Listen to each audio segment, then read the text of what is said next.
Hey Lifehouse family, one of the things you'll know is we've been trying to provide some online content during this COVID season to stay connected with you. Sometimes we like to do a little bit of skills training, like we did recently with our own Jason Sawtell. Sometimes we like to hear stories, interesting stories from people in our congregation. Today's a combination of a little bit of both. We're going to hear some interesting information that might benefit us at this time in our church life, but we're also going to hear an interesting story from somebody in our church. Today we're talking with Emily Miller.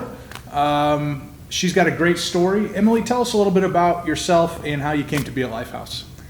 So my name is Emily Miller, and my husband and myself have been attending Lifehouse for 2.5 years now. We started looking for a church with more of an age demographic where we could relate. About 3 years ago. This was before we got married. And so it was also a neat experience to be able to decide on a church where we wanted to attend together for the first time because we were engaged at the time. We found Lifehouse and we really connected with the people. We felt very welcomed and we felt very poured into and nurtured by both the staff and the leadership and the congregation. And so we decided to make it our home. Great. That's one of the things I hear about our church folks is that our welcome is one of the things people notice. So I'm glad to hear you say that. So you've got an interesting story. Not only your life experience and your education and how those two things complement each other, but also because of the things you're noticing going on in our society right now. And I want to talk about all of these things in various ways today. So first of all, tell us a little bit about growing up and how you ended up there. I understand we might need to be somewhat careful how we talk about some of this stuff today, but tell us a little bit about growing up and how you ended up where you ended up. Yeah, so from a young age, my parents felt called into mission work, and by the time I was about 12, they had decided that we were called to somewhere in Asia and near the Middle East. So when we started that transition when I was about 12, and we finally moved there when I was about 15. And I lived there from then until I graduated high school. And it was just an interesting process, kind of transitioning my mindset of doing mission work in a place where missionaries were not necessarily openly accepted. From a young age, getting used to using substitutionary words for missionary or Christian or different things like that when we moved to a country that was largely of Muslim population. I loved living there. It was a great experience, both culturally being exposed to, we live somewhere in between the city and the rural area, so seeing kind of the contrast between the two cultures there, but also the intermingling of that with the Muslim faith was really neat. Good. I've noticed just in my limited travel in the Middle East, the hospitality culture that exists is just exceptional. So yeah. I'm sure you have some great stories about how people cared for you and your family. Yeah. So one of the things that I think I know about the place you grew up is that it was a young democracy and has descended into dictatorship. And this is one of the reasons I wanted to talk to you today, because during this current season of lockdown in our state, I know each state is different, and our state seems to be locked down. I'm beginning to hear a lot of dictator language, that the local or state government, that they're behaving like dictators, or that the governor is behaving like a dictator. Growing up where you grew up and actually watching that happen, and now living here, do you see any similarities or differences between those two places?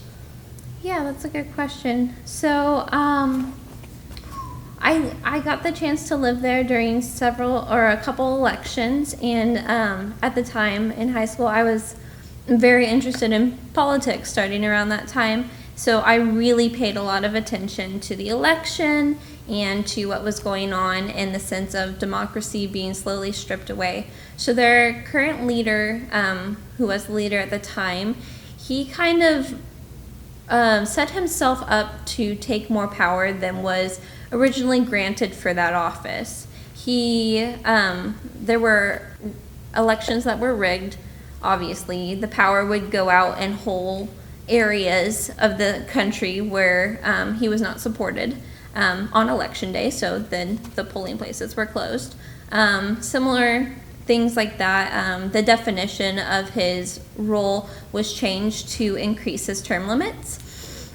So he has now been in office for almost double the original standard time set for term in his position.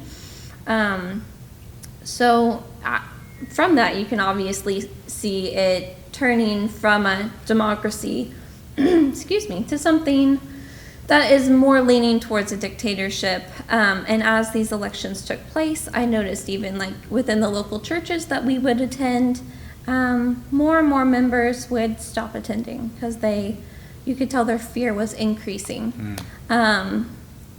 Things like being vocal about opposing this leader. When I would speak to my language teacher about it, she would make sure that the windows and doors were closed when we would talk about it because she opposed him. And those are things that I do not see happening within our state.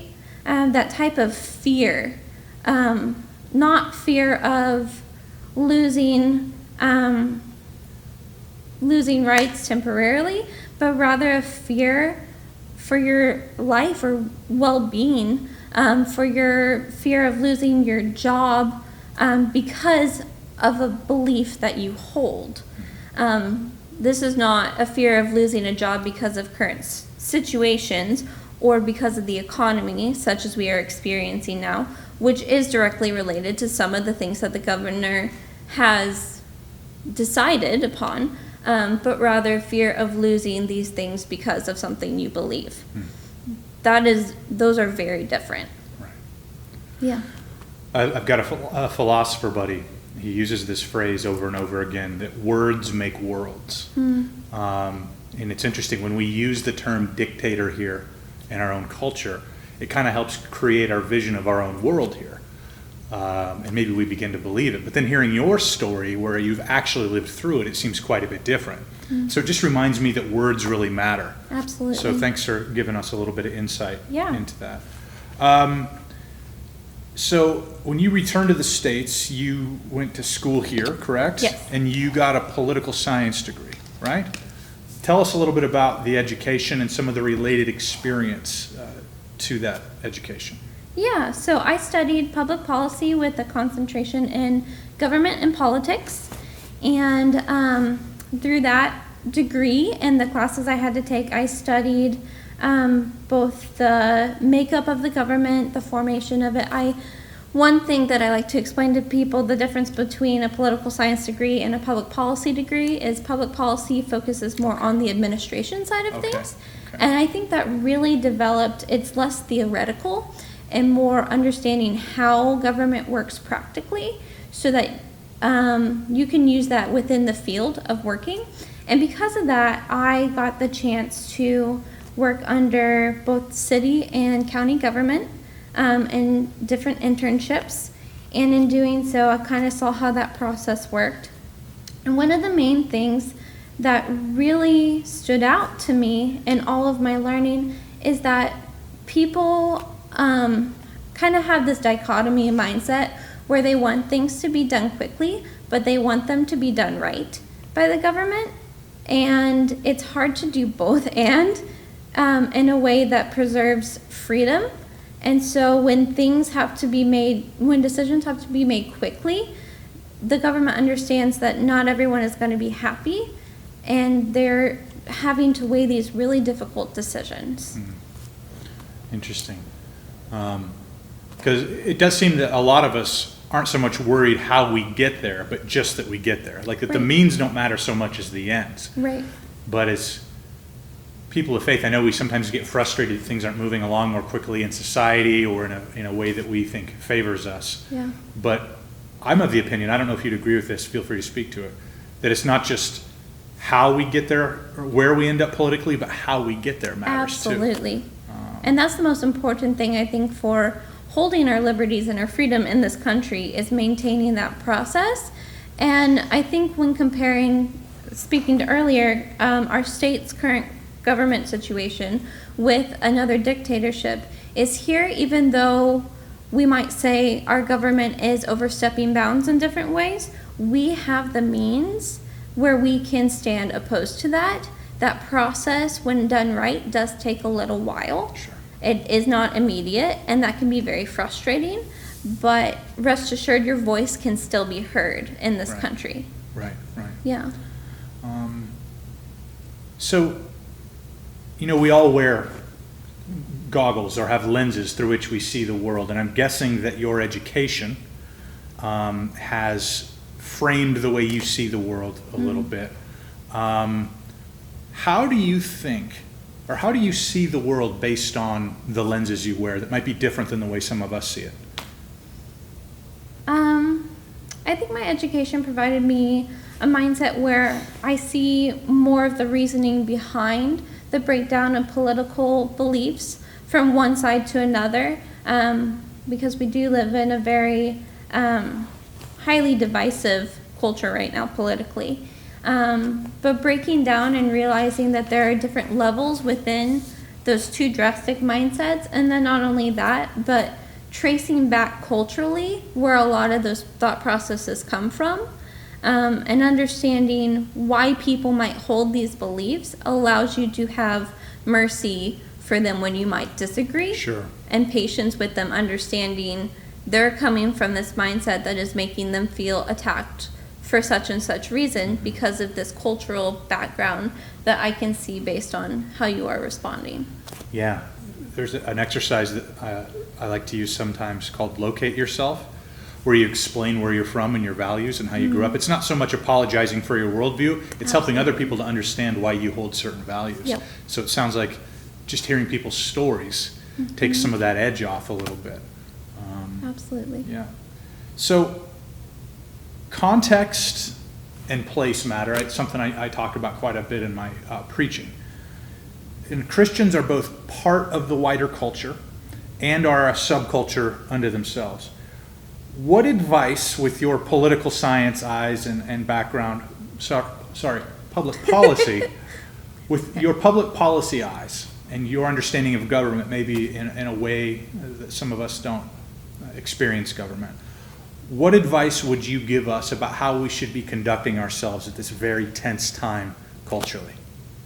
I think one of the first things that comes to mind is to realize that a lot of what we are experiencing politically, it is not the first time. We have seen this before in our history. I know it's very easy to grow things out of proportion to seem like this is the only time this has ever happened. And though certain parts of this might be the first time this has ever happened, our government has had to respond to crisis before. And they have had to respond to crisis by removing rights temporarily. And we've also had to respond by removing those rights and people getting frustrated about it. But we did not descend into a dictatorship then, so why are we jumping to the conclusion that we will once Sure. again? I think that's a good first step to take. And another one is to realize we are a part of a global society as the church, but also politically as the world, and we have to realize we're not the only country in the world that is responding to this current crisis. All right. Well, that's a valuable thing to know. Certainly, it seems to be one of those seasons in not only national and local life, but in global life, where what we do matters to a lot of folks. And I'm pretty sure hindsight's going to be 2020 in all these situations that we're trying to figure out right now regarding the lockdown and health and safety, as to how we deal with everything. Hindsight will certainly be 2020. Absolutely. But we're going to have some grace with each other along the way until we get there. Let's go off script for a minute as we get ready to wind up here. First question. When I eventually run for president. No, I'm just kidding. In lockdown season, Yeah. what have you and Jacob missed the most about church life and wider life in general? I'd say we really missed meeting with our life group. It is such a supportive group of people. We have seen them here and there, and we do a lot of stuff over Zoom. which is helpful, but there is a difference in that. I think just the interruption of day-to-day life. I'm working from home, and Jacob was furloughed for quite a while from his job, so we were both home, which is nice when you're newly married to get to have that time. But it also interrupted other time of day-to-day activities that we do miss. I hate having to think about going to the grocery store a lot more than I would before, or errands that need to run, or trying to consolidate things with our time when we're out. Yeah, it's good to hear that stuff, because so many of our folks right now are so frustrated with the lack of visible finish line culturally. Not so much at church, we're working on coming back together right now, but a lot of this stuff we're not exactly sure when it's going to end. What are you looking forward to doing in town or in the area once things are reopened? That's a good question. For me, it would be food related. Yeah, What restaurant are you going to? that was my first thought too. Well, I don't know. We're both explorers when it comes to food. Sure, living internationally probably gave you a kinds. pretty good palate. Yeah. What food dish do you miss the most from where you grew up? Or is that even too specific? Does that give away too much? No, I think it's fine. I cannot remember the name of it anymore, but it was one that a friend would make when she would come over, and it's basically a stuffed eggplant, but the eggplant is emptied out and then it's deep fried. Yes, please. And then you take ground beef with a lot of like tomato sauce and veggies in it, and then you stuff it in the eggplant with cheese on top, and then you bake it. Outstanding. So good. Well, if you could make that for me, I'd really appreciate it. I mean, just so I can have a cross-cultural experience. If you want to buy me the ingredients, I'd be happy to.